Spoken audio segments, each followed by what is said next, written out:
A very warm welcome back to the Football Martin channel. We are out and about today here on the channel. I've come over to my dad's house, Football Dad's, and we're going to be chatting about Southampton's games over the years against West Ham United. Saints travel to West Ham at the weekend, so we're going to have a little catch up about his favourite memories. It seems to go down very well here on the channel.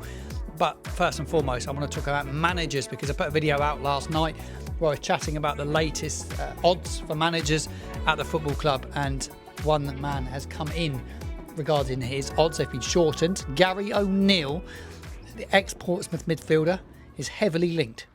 Yeah, I forgot about him actually. I'm not really sure. I don't think he's a bad candidate by any means. You could say that he was given a bit of a rough time at Wolves towards the end, but no, he wouldn't be my first choice by any means. But then I'm not really sure who my first choice is. Yeah, a lot of reaction across my channels today to that video that I put out yesterday talking about Gary O'Neill and potentially becoming the next manager of Southampton Football Club. I don't think it'd be Gary O'Neill. I just don't think. We chatted to a journalist, we won't say his name at the weekend, but he led me to believe if he is offered the Southampton job, he thinks he'd take it.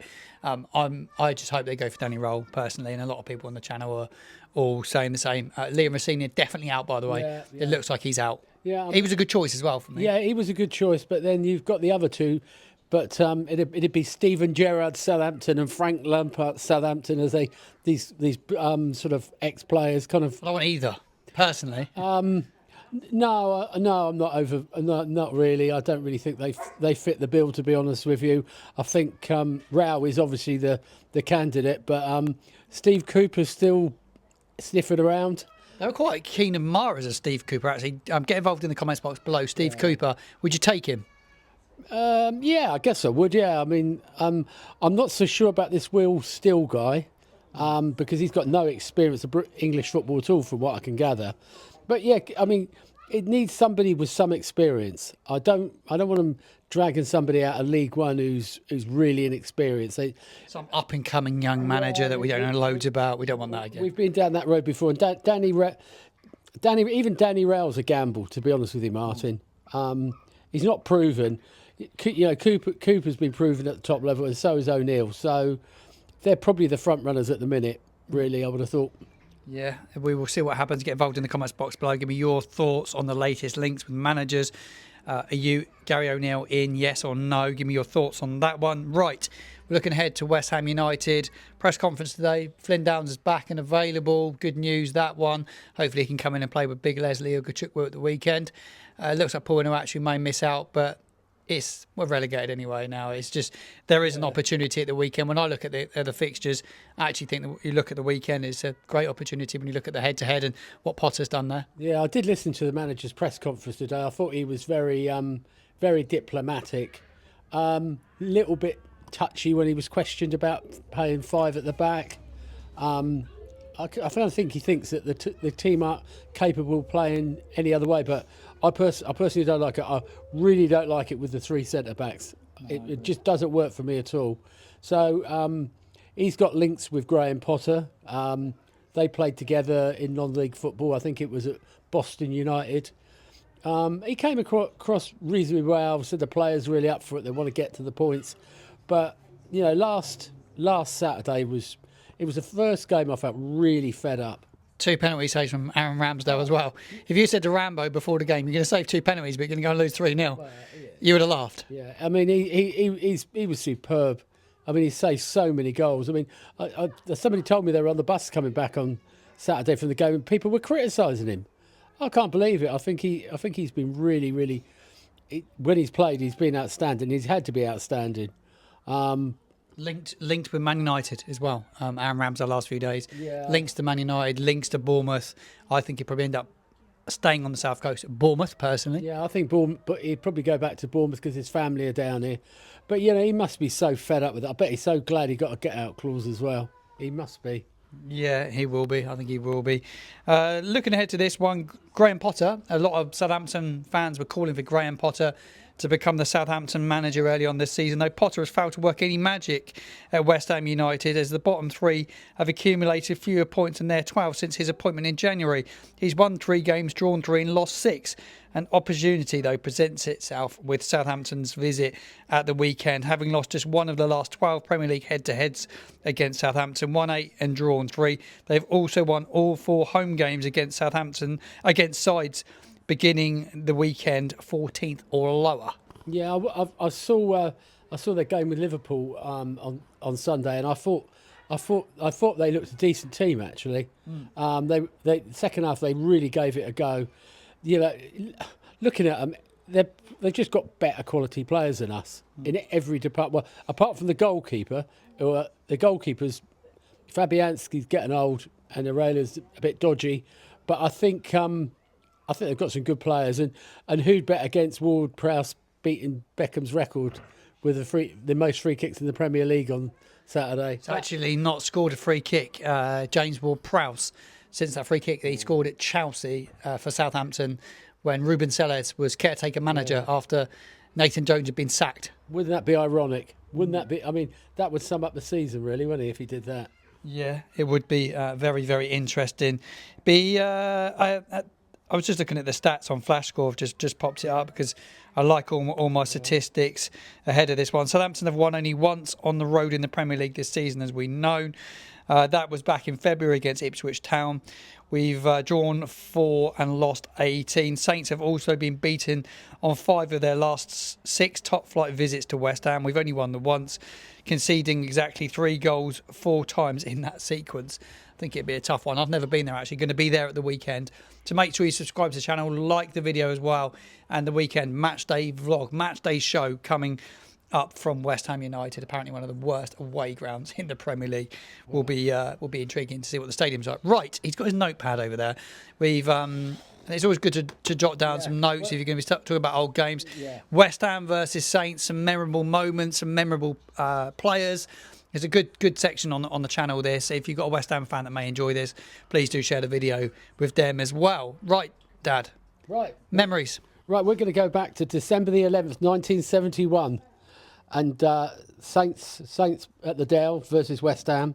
I remember we used to get to the game, and if it's going to be on Match of Today, the BBC, their racing green vans were along the side of the West Stand, and sure enough, they were there that day.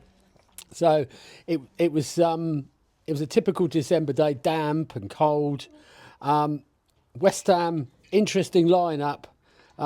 Frank Lampard Senior, Harry Redknapp, Trevor Brooking, Billy Bonds, Sir Geoff Hurst, Bobby Moore, England caps, two England, Clyde Best, a real trailblazer of black footballers who took an awful lot of abuse back in the day.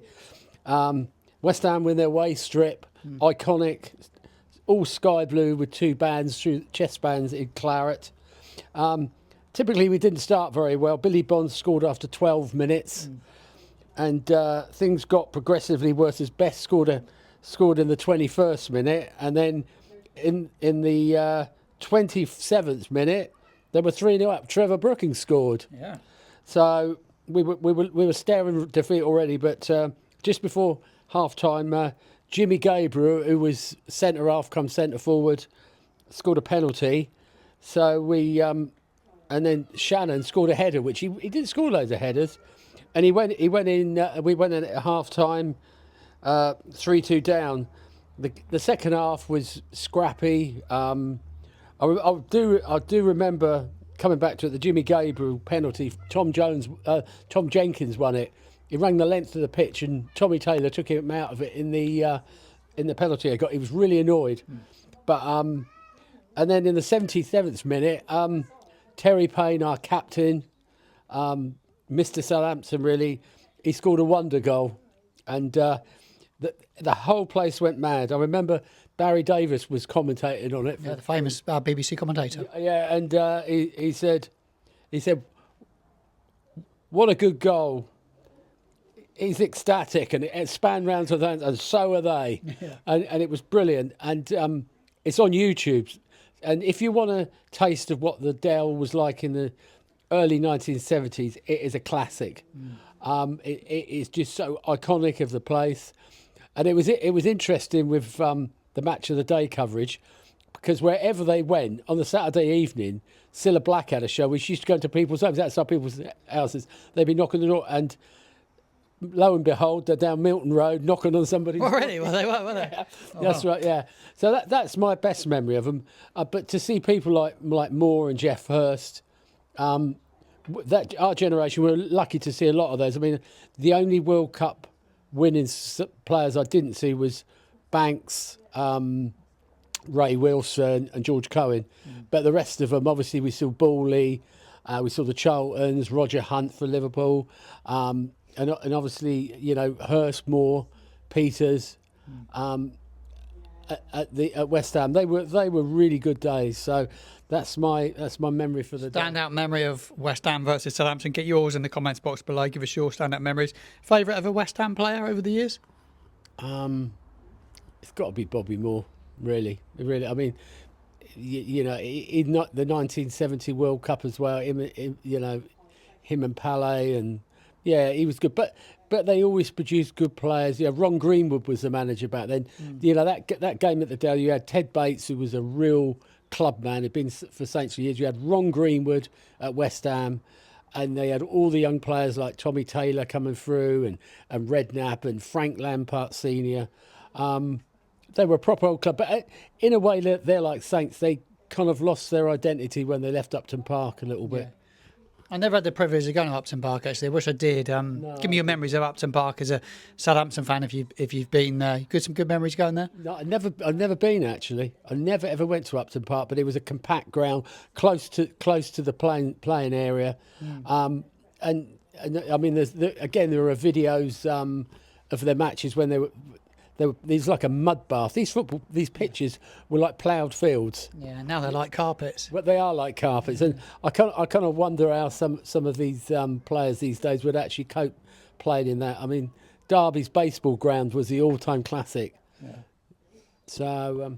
Yeah, the pitches are unbelievable. Some happy times, good memories. Yep. I think standout West Ham player for me, I was just thinking about it when I asked you the question. Obviously, a different generation. I really enjoyed watching Paolo Di Canio. I think he was one of my favourite all-time West Ham players. I thought he was magnificent on his day and a real joy to watch. I mean, Brooking was another outstanding serve to them. He's a fantastic player, really. But they've they were a big side back particularly in the 60s. They won the Cup Winners' Cup, and the heart of the England team came from West Ham, which was a big testament to Greenwood, really. Some great memories of West Ham. Saints West Ham at the weekend. Get your score predictions in the comments box below. Dad, thank you very much indeed. Hope you've enjoyed the show. A little bit of a West Ham chat here on the channel. Slightly different at the moment because we get opposition fans on, but at this moment in time, there's no point digging too deep into it when we're already down and out, already relegated. So quite like doing these features. I think there's something I want to keep doing. Hope you're enjoying them. Make sure you subscribe to the channel. There's memberships now available here as well on my YouTube channel. From £1.99, you can get some exclusive content, and that £1.99 makes a massive difference to my channel. Thank you very much for tuning in. Have a great weekend. Enjoy Easter if you don't tune into the channel before then. But there will be a matchday vlog out at the weekend. Instant reaction within around 30 minutes of the final whistle on Saturday as well. So make sure you tune in for that. Have a great Easter. I'll see you again very soon.